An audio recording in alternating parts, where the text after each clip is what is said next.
So, you fall in love with your father's ex-lover who tried to murder you. Ooh, Yaoi review. Hi everybody, it's Corbin, and today I'm here to talk to you about Crimson Snow by Hori Tomoki. Sorry. Hori Tomoki. I'll read the back, we shall delve into it, and get into the nitty-gritty. When Yakuza gangster Kazumara falls wounded at the doorstep of a young tea ceremony master named Yukihiro, he's sure he'll be reported and put behind bars at once. But he's shocked when Yukihiro shows him only the utmost kindness and trust. Despite coming from completely different backgrounds, the two men find out that they are more alike than they thought. Infused with angst and drama, this story of tea leaves and lovers will will seep into your heart. This is rated M for mature. It's published by BluManga, or Tokyo Pop is the main company, which no longer exists. So, yeah, let's start off with the obvious. This is a pretty much hard to get your hands on yaoi. You can find them in really horrific condition. This one's actually in pretty good condition. It was loved. There's some splitting in the back. But this is an oldie but goodie. Now, art style. This is the art style I grew up with, so I'm very happy with it. I think it's gorgeous. This kind of set my standard for how manga and yaoi and anime should look. Everybody looks like how they're supposed to. There's an uke, there's a seme, it's very obvious who's who in every short story in this. And it's just beautiful when you look at it. They're well balanced, they're well proportioned, they're just gorgeous. There's not a really easy way to explain that past a certain point. They're just gorgeous, well balanced. They kind of look more like a Westerner interpretation of how manga should look like, but this is obviously not. I love this. It was art style. I love the art style.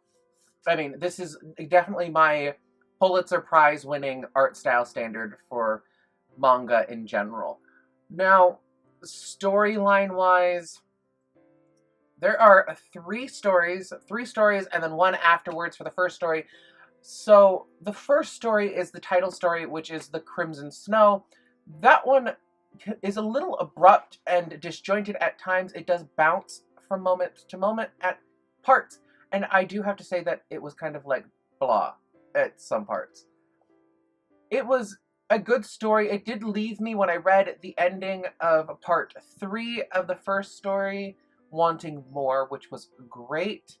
And then when I read part 4, I felt that it was a great ending. I loved the ending. I think it was a great, well-rounded story. Now, the ones in the middle, they were kind of really dragging on. Let me double check the titles, because I don't remember them to save my life. At First Sight. So At First Sight is two university students falling in love with each other.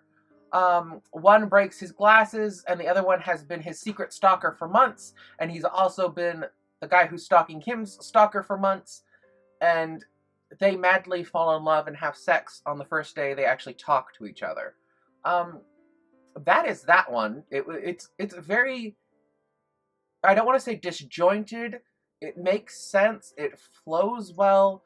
I just found it very, I guess the wording would be slow. Sorry if the lighting keeps getting weird. It's because the cover's white, and then it tries to white balance for it, and then I look really dark, and then when I take it away, I don't look as dark. So that is that story.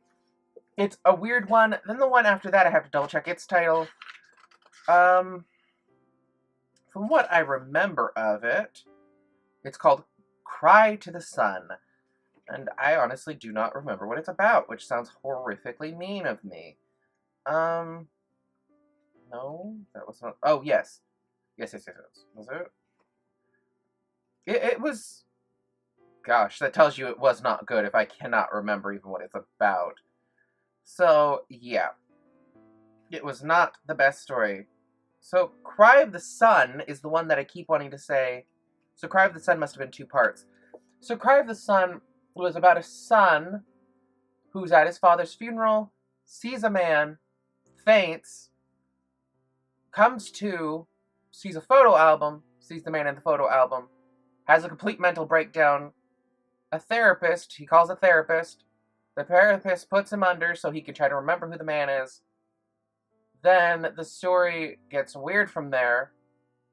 Then that's the end of the first part. The second part comes up, which is called Garrison. I think that's what they called it.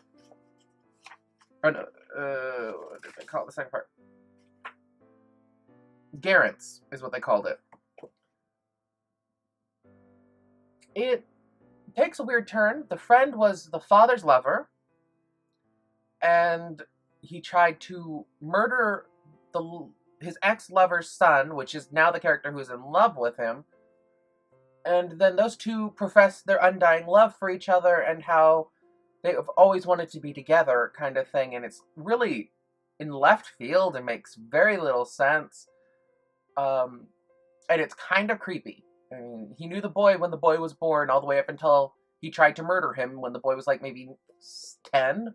I mean, which is way over out there kind of thing. Normally I could get into something like that if it was longer, but it was not long enough to justify what was happening.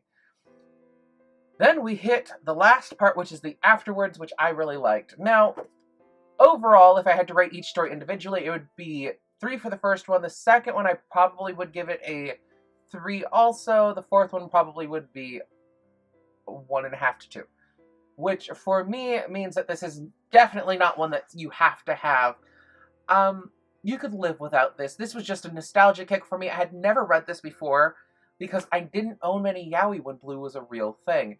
I very rarely bought it. I'd borrow it from friends and hoard it and read it at school and hide in, like, the library and the dark corners to read it. So this was, like, a nostalgia kick because this is the art style that I really remember. So, yeah. If you guys have questions or comments, shoot them down below. Give me a thumbs up. Share this with a friend who likes yaoi. And I will talk to you guys later. Bye. Do you like what you see? Then... Subscribe!